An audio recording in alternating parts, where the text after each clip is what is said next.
was like the one that kind of like changed your life from your perspective? Like, Well, like the first impression. I shall say. Of course, the Martin episode, doing that project was a huge confidence builder.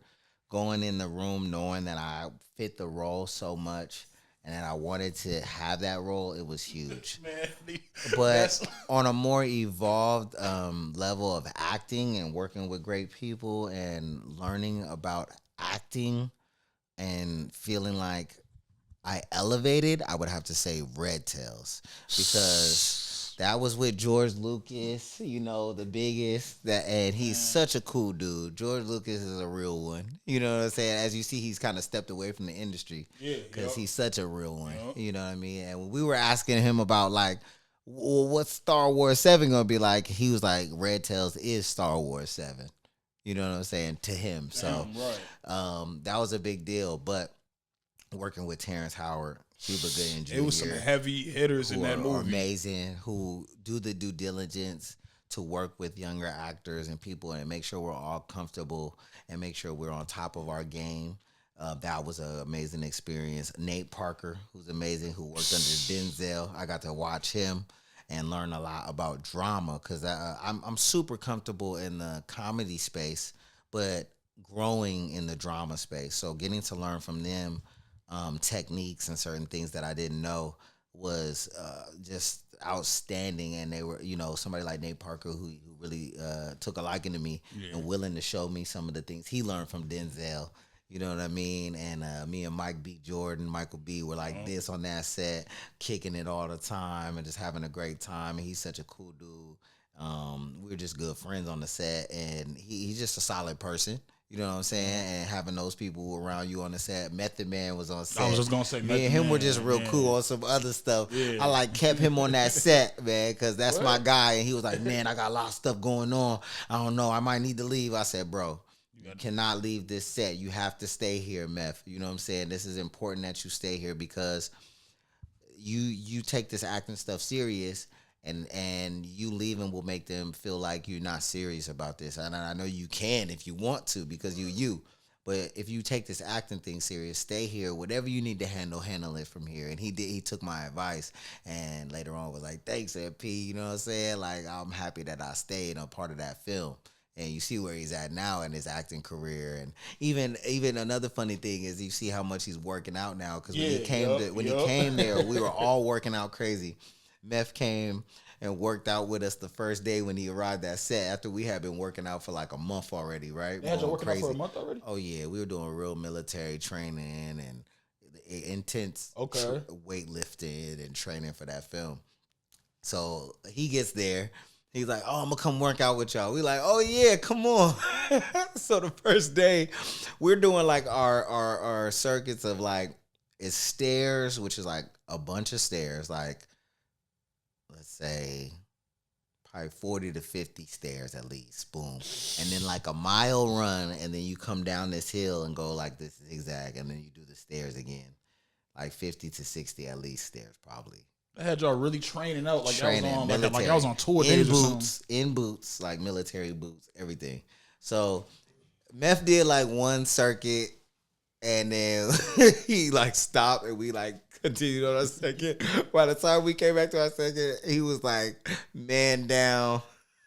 He was like, he probably was done. He was messed up. He was done. So that smoker lungs. You feel me? That probably made him kind of change up his. I think his he definitely from there, because then he started working out with us, and ever since then he been a gym beast. You know what I mean? Yeah. And I know that probably was a big part of his evolution, because like we all like took ourselves to another level physically.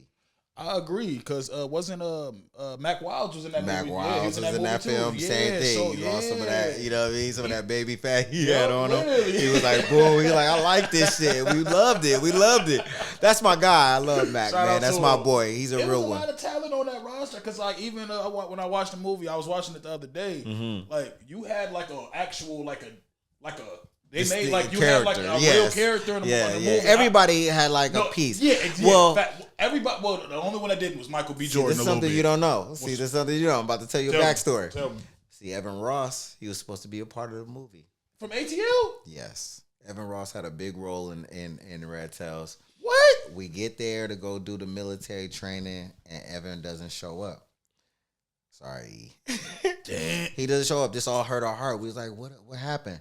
And they actually ended up cutting like his whole role kind of out of the movie. They so he shot recast it. No, he never showed up at all to do the workout before to get into the film to shoot, which is what we needed to do, the training. Oh, he decided to go do a film which was more dramatic, a little bit more heaviness to it, which was a good selection, I think, for him because where he wanted to go. And because, he's not doing this for the reasons that some people are doing it for. He's already got all the bread. Yep. So he's looking to be artistic, which I can respect. I love my boy Evan Ross, a really good dude. So he didn't show up. We all were like, what the heck, man? Where's Evan at? We had this conversation because when we first got there, they actually, we fly to Europe after like 16 hours off a flight. We fly to Europe and we almost go straight to boot camp.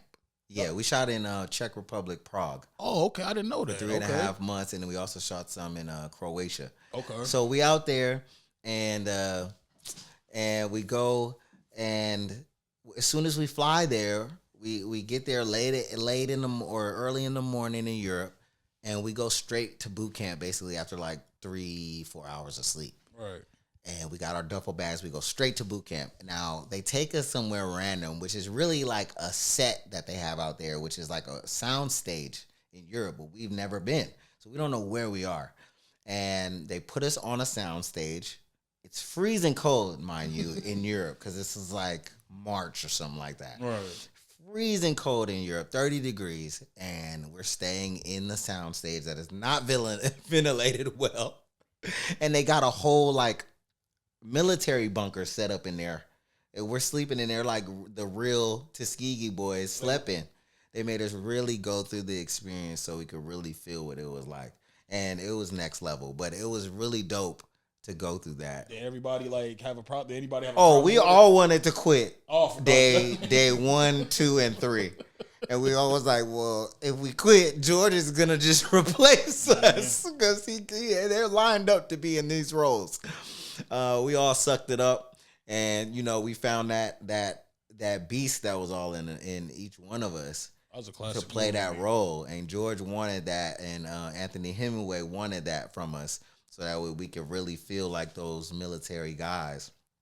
I mean, we were doing like Splinter Cell missions. They was waking us up with M80s in the middle of the night, explosions, calling out our character names and having us really be militant. And they had like these VR flight simulators that we would go march to, go in this room, fly the flight simulators like we were really at war. It was crazy. How long were y'all filming that movie for? 3.5 months.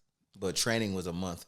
Training for a whole month. Whole month. Okay. That's ridiculous, man. Yeah. Like even like when you hear about certain roles, or certain roles people take in acting and certain things they have to do. Like you hear about like you see what's Christian Bale, how he burns weight and just like does crazy things like that. Like when it comes to like actors who you personally have worked with.